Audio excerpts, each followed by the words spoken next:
Actress Frances Fisher has been a staple on stage and screen since the 80s, appearing in such films as Unforgiven, Striptease, and of course, the amazing Titanic. She's now starring in ABC's new drama, Resurrection, which debuted earlier this month. So this show, you play the mother of a son who died 32 years ago, as we see, and comes back. Tell me how you got involved with this. Does it resonate in any way with you personally?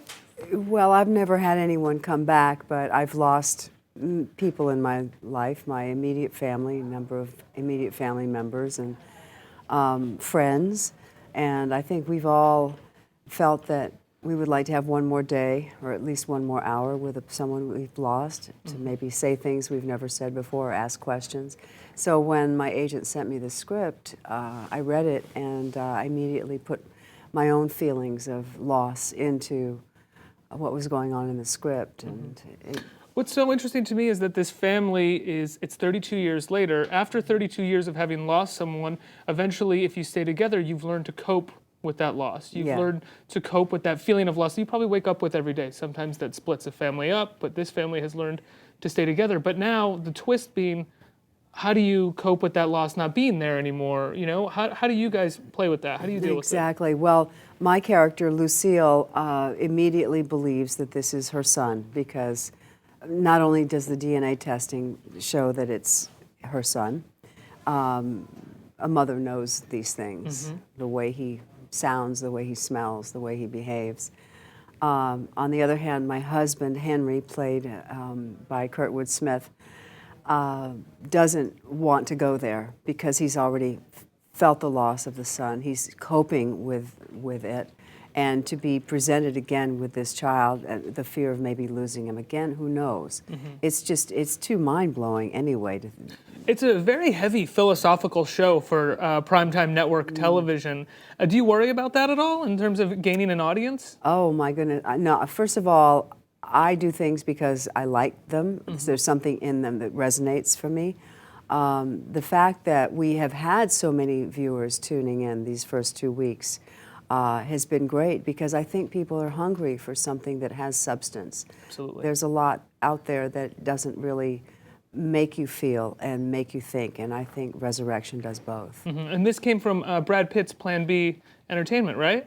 Yes, he and his company and Brillstein got the galleys, and it was based on a book called The Returned, where it's a worldwide phenomenon that people have come back all over the world, and you can just imagine what the political ramifications of that would be, the humanitarian aspect of it, and just the emotional responses to thousands and thousands and thousands of people all over the world.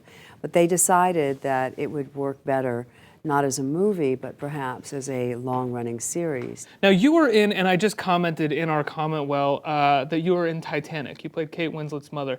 And I have to say, I went and resaw Titanic during the re-release a few years ago, and I generally consider myself kind of a film snob, and I love Titanic. I really love Titanic. It's a stunning, stunning film. Yeah. What was it like working on something that massive? You know, was James Cameron a taxing director, or was he focused on the special effects most of the time? Oh, he was fabulous. You know, Jim is one of those, he gives 100% and he expects 100% back. And so we got along great. We had a great time. It was the only movie I've ever worked on, and I don't think has ever again had 2 first ADs. It was that massive production. Explain to our audience what that means to have 2 first ADs. I think I have an idea, but I want to make sure other people know. Well, an AD is assistant director, but what the AD does is he runs the set, basically. He's like the gendarme. The director is directing, but the AD is dealing with the crew, with the cast, and organizing it so people show up on time. And it's like a military operation. Right. I mean, do we play it up? I don't think it's an intentional thing. I mean, you know, it's just kind of come with the show. I mean, you know, the characters are who they are. They are, you know, written and originated, and that is what it is.